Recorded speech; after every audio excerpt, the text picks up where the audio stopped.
Salut, c'est Zoomstrat, pour devenir un pro de la stratégie en Formule 1. Première vidéo, qu'est-ce qu'une stratégie en Formule 1?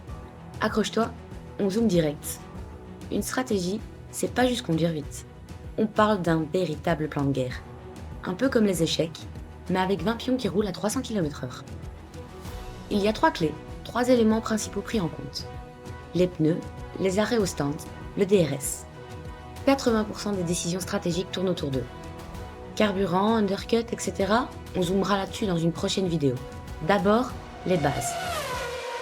On commence par les pneus. Pour chaque circuit, Pirelli sélectionne 3 types de pneus parmi les 6 existants, allant de C1 à C6, du plus dur au plus tendre.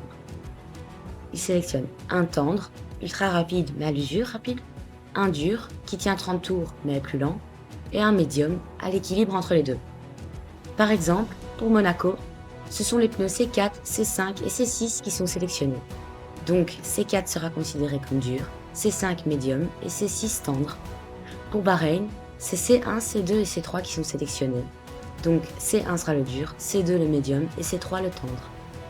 C'est de ces 3 choix possibles pour les pilotes et leur écurie que découlent plusieurs stratégies envisageables. À chaque tour, ce sont les pneus qui décident si le pilote attaque ou défend.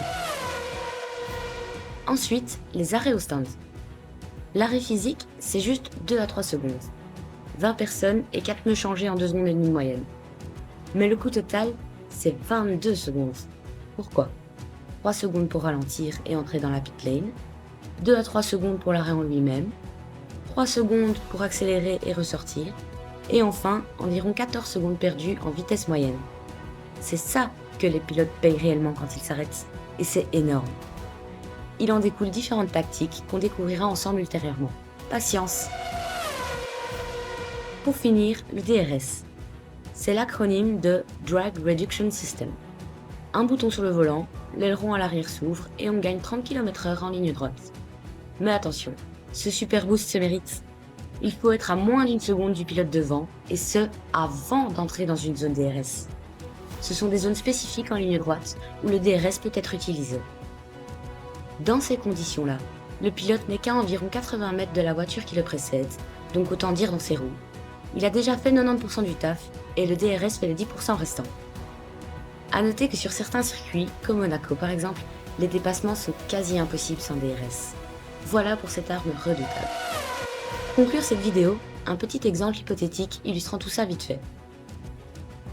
Imaginons un pilote qui démarre de la 5e place. Il part avec des pneus tendres, fait 12 tours, puis s'arrête au stand pour changer de pneu. Il ressort et dépasse les 4e avec ses pneus tout neufs. Ensuite, il rattrape le 3e et arrive à le coller d'assez près pour actionner le DRS et réussit son dépassement. Boum, podium, stratégie gagnante. Pourquoi c'est fascinant? Parce que la stratégie gagne plus de courses que la vitesse pure. Un pilote moyen avec une stratégie parfaite peut battre un champion avec une stratégie moyenne. C'est tout pour la vidéo d'aujourd'hui, j'espère qu'elle vous a plu. Vendredi prochain, on approfondira la thématique des pneus, parce que le sujet est bien plus vaste que les quelques faits énoncés ici. Viendront ensuite DRS, undercut versus overcut, gestion du carburant et plein d'autres encore. Tout décrypté, étape par étape. Alors, si tu veux comprendre comment une course de F1 se gagne dans les stands, pense à t'abonner. N'hésite pas à me dire dans les commentaires quel sujet t'intrigue le plus. Pneus, DRS, pit stop? Like pour la suite. Merci. À bientôt. Bye.